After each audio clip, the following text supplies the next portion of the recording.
Alrighty, ladies. What time is it?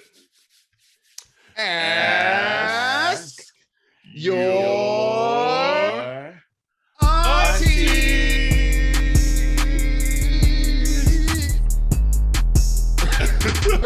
I don't know why I did that. I ain't a cue or nothing.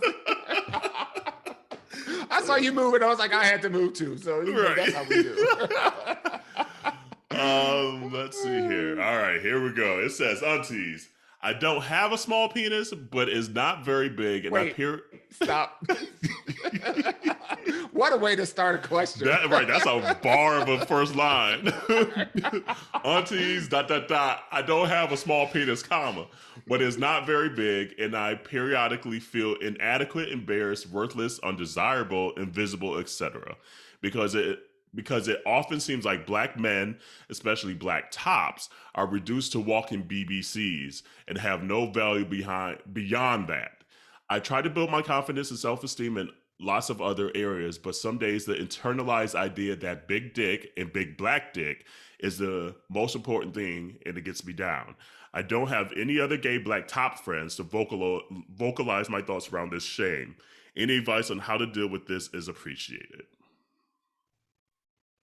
And that's interesting because we've kind of talked in the past around just like the race play and fetishization of black men and things like that, but we never really kind of got behind the just like maybe someone is actually internalizing that and feeling shame around these stereotypes that have been placed on black men.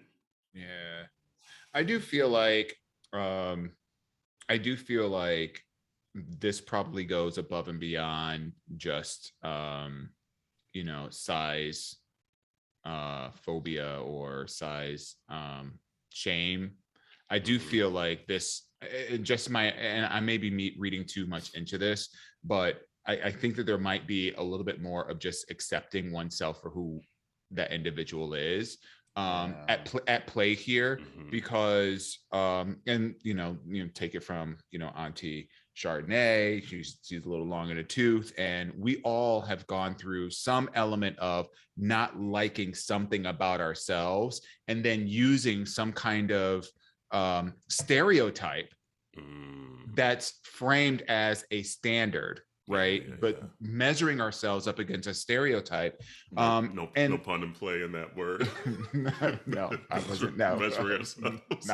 not measuring taping, but like evaluating ourselves against what we think is the standard or what is portrayed out there in the standard. And the reality of it is it's a stereotype, that and a lot of times there are, racial undertones that are driving these kind of stereotypes that do reduce particularly black men down to a body part or a few body parts. And it's unfair. And, I think at a certain point, there's a couple of things that you can do. You can either, try things to make changes to your body, which I personally would not recommend, but I mean, everybody's different and that is an option available to you. Or you can just try to figure out how to embrace who you are and what you have, and try as much as you can not to compare yourself to, to other people and other stereotypes out there, because I am quite sure that no matter what size, whether it's, small, big, long, fat, hairy, whatever you've got, there is somebody out there that's gonna want to suck including maybe even yourself that will love it. Yeah. And to Auntie Kerel's comment, want to suck it. I'm just saying. And so, so that's what I would say. I would say, try not to measure or evaluate yourself against a standard that is, in your own words, you recognize that this is something it's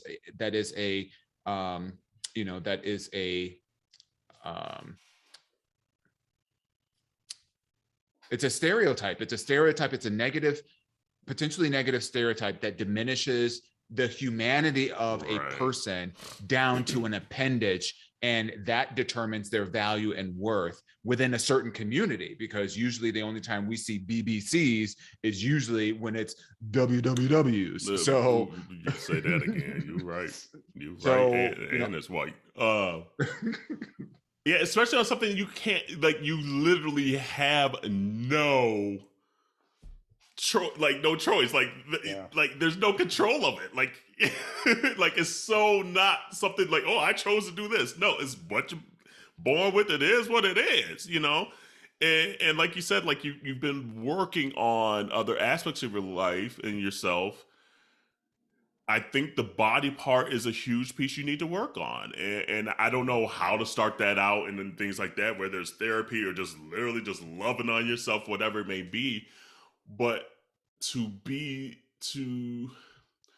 diminish yourself to a body part is so damaging, and that people are doing it. And so to do it to yourself, you're kind of eating yourself from the inside out, honestly. And it's true. And I know I joke around just like saying, "Oh, there's going to always be someone to suck it." There's always going to be someone that finds you attractive. Yep.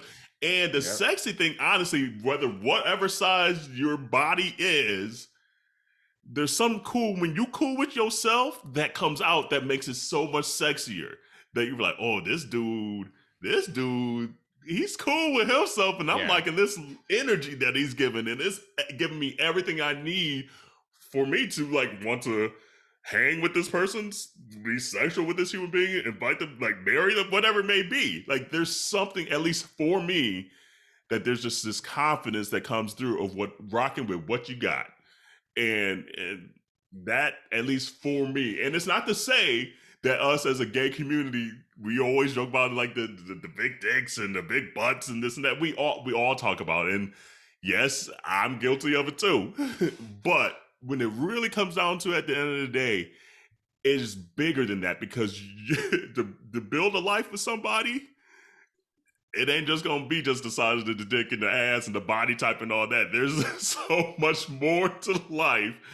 And when them bills come and when life come and when crazy shit come, the bill man ain't gonna care about how big your dick is. It comes down to your bank account and if you're a good person. And so, like, if just trying to just at least keep that in mind, and I'm sure you know that. And it's not to say that we all haven't had any kind of like body issues here and there, but just try to be as cool and be as forgiving to yourself as you can, especially over something that you literally had no say in whatsoever. Like, I don't know. What do you think, Jerrell? I got a lot to say.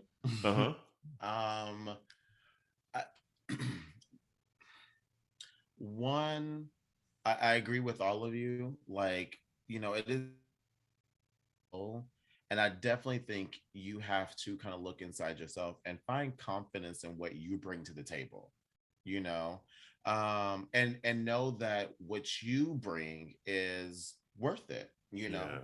And I can say from personal experiences that I've been with people who have had some big old things between them legs and didn't know how to use it. And it was, would never again. Would never again. But also been with people who were average and below average. And I'm like, woo, bitch. With my cigarette, bitch. Right. Woo, shit. Girl, I need a nap. You know, been wore the fuck out. You got the wobbly knees. Girl. Ooh, not the wobbly knees. Legs shaking. Your thighs vibrating. You know? Your thighs. Look. So what I would like to say, sometimes, you know, it's not about the size, it's also about your stroke game. You know, how you put it down could also matter a difference too. So maybe instead of focusing on the length, maybe you focus on your performance. Maybe it's not about your length. Maybe you aren't actually just performing good enough in bed. That could also be something as well too. I wouldn't, and that's something you can actually change and work on. Exactly. So I wouldn't say necessarily focus on the things that you can't change. Focus on the things that you can change, like your stroke game, and also maybe the people that you are also trying to sleep with. Maybe you're looking for some bottom holes, bitch, like some black holes that just can fucking Kirby's out there, just suck it all in, bitch. If that's what you're looking for, then of course, look, bitch, of course they're gonna be not like, the double jump, girl.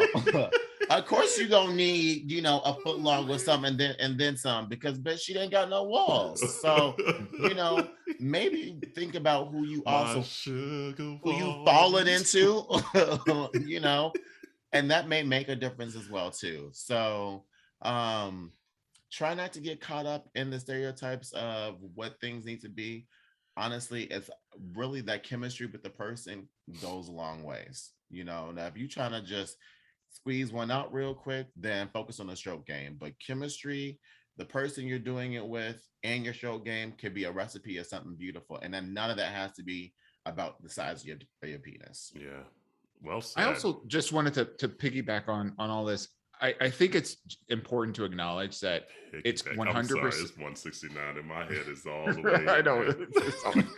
We don't, yeah, You should have worn her nasty pig hat. Look, exactly. I think it's downstairs. But in all seriousness, I just wanted to say that it's absolutely natural for you to feel this way. So I don't want you to come away from this conversation being like, well, damn, you know, they just like, right? they just like made me feel like dirt for even asking the question. And it's really not that at all, because I think at the end of the day, what we're all saying is that, you know, you have to get to a place where you can love and appreciate who you are and what you give, and not define your worth by other people's standards of you. And I think that's the really big message here. The fact that you're questioning this part of, you know, how you feel, and you're asking for advice, I think it's 100% natural. And this won't be the only thing that you will question about how you're wired, how you show up, you know, what your sexual appetite is, what your performance looks like, what your attractiveness is. Like as we all get older, we start to evaluate all of those things for ourselves to determine, you know, what are the things that we really like, and what are the things that could be better, and what can we do to, you know, get to that better place. And part of that is just appreciating, you know, who you are, how you're wired, what you've got, and moving from that place versus let me see what else is out there. Because look, you can look at all the kind of porns and all the kind of OnlyFans and all the kind of things or whatever. You're going to see all kinds of shapes and sizes and whatever. And yeah, you'll hear a lot of people talking about big this and big that, but big could be anything. Yeah. Big could be really be anything. And big can also wreck you too, bitch. So be careful with your ass though, because we've heard some stories as well too. You know, I will say this too, and this is one of the things that I love about the gay community too. I mean, I know they do it in the straight community as well, but it's more open, and the acceptance is a lot bigger within the queer community. But kinks, there are other things that you can do in the bedroom too when it comes to pleasure as well. That doesn't necessarily have to involve your penis. Right. You know, you can do other things to make that sexual experience mind-blowing and satisfying as well too. So, you know, don't get caught up in like your penis is the only way to to pleasure someone. There are other ways. You know, have a bag of tricks, bitch, and pull out that bag and be like, get that tool belt ready, baby. You know, the doctor's in the house. They go to work. Operation on that bitch. Yes. And I hope. Well, I won't say I hope. Just watch where this messaging is coming from. Is this coming from external or internal? Like, are you soaking it in because someone has told you this and now it's gospel? Or have you seen a habitual nature of and it's probably the habitual nature because we've seen it too, we hear it too. Yeah. But just watch how you're internalizing some of this messaging as well. Don't let that take root as deeply, because you honestly might be thinking about it way more than anyone else is thinking about it. So watch out for that piece too. And then again, like Jerrell said, you know, there's a lot of tricks in the cereal box, bitch. And there's a lot like there's extenders out there. Got like a whole drawer right there, bitch. Right there. Okay. And there's a lot of sex places, especially in the gay community, that make extenders, that make strap-ons, that make don't let that ego get in the way of your sexual gratification, because you're gonna miss out. I would also challenge you to think about your own circle, because if this is the topic of conversation within your own circle, and it's feeding into this internalization, there might be some decisions you might need to make there. You might need to find some people that are a little bit more well-rounded, that aren't talking about that aren't talking about this so much, because at the end of the day, when you reduce a person's worth, and I get it, Grindr is life, for a lot of people, it's all about the hookup game, and, whatever you want to do behind closed doors or out in the streets is completely your business. But I would encourage you to really also think about your circle, because, the people that you keep around you and the people that you chase after says a lot about what you value. And if you're valuing external opinions and perspectives more so than who you are in your own perspectives, what, girl? Oh Lord! You know what song that's popped up? Don't want no short dick, man. Okay, see. Anyway, I mean, speaking of kinks, there's a whole community of people out there that love that. I don't know about that song.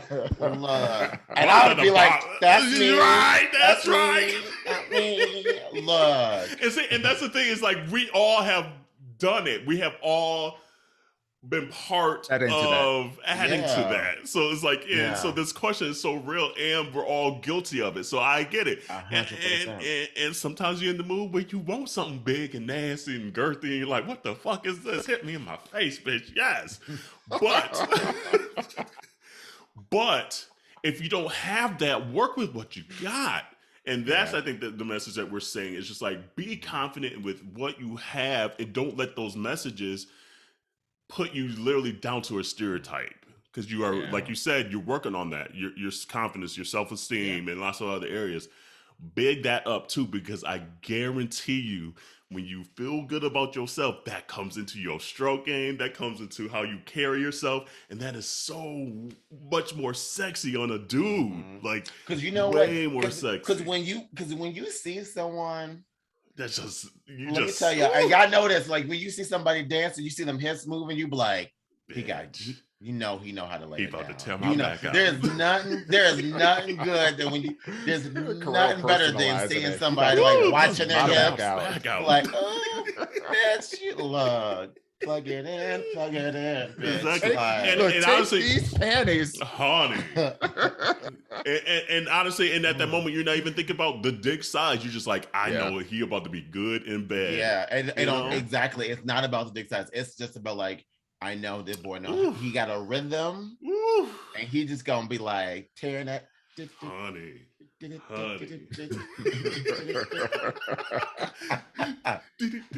That's a bar. That should be a song. Look, that would be a bop of a song. That got my mind going. But yeah, and again, there was something else I wanted to say. Oh, the gay thing. I thank you for asking us, that you felt comfortable to ask us, because you said you didn't have many other gay black top friends, or just even gay black friends. One. Well, it's like, thanks for, I'm team verse like over here. But just to have your other gay friends like that, I think these are questions and topics that we need to talk about in our community, because we've all heard them and have all been diminished to body parts. We've all been there, and it sucks, because just like, you literally do not see me as human at all. And bitch, I'm a whole ass human, and I got a lot to offer, and I'm not gonna give it to you because you clearly don't see me as such. So, but anyway, continue to say ask your aunties questions to aya@minorityareport.com, or DM us, or whatever. Text us if you see us in the street, see us in the Kroger, the Wegmans, whatever. Flag us down and send us your questions. So that was a good one.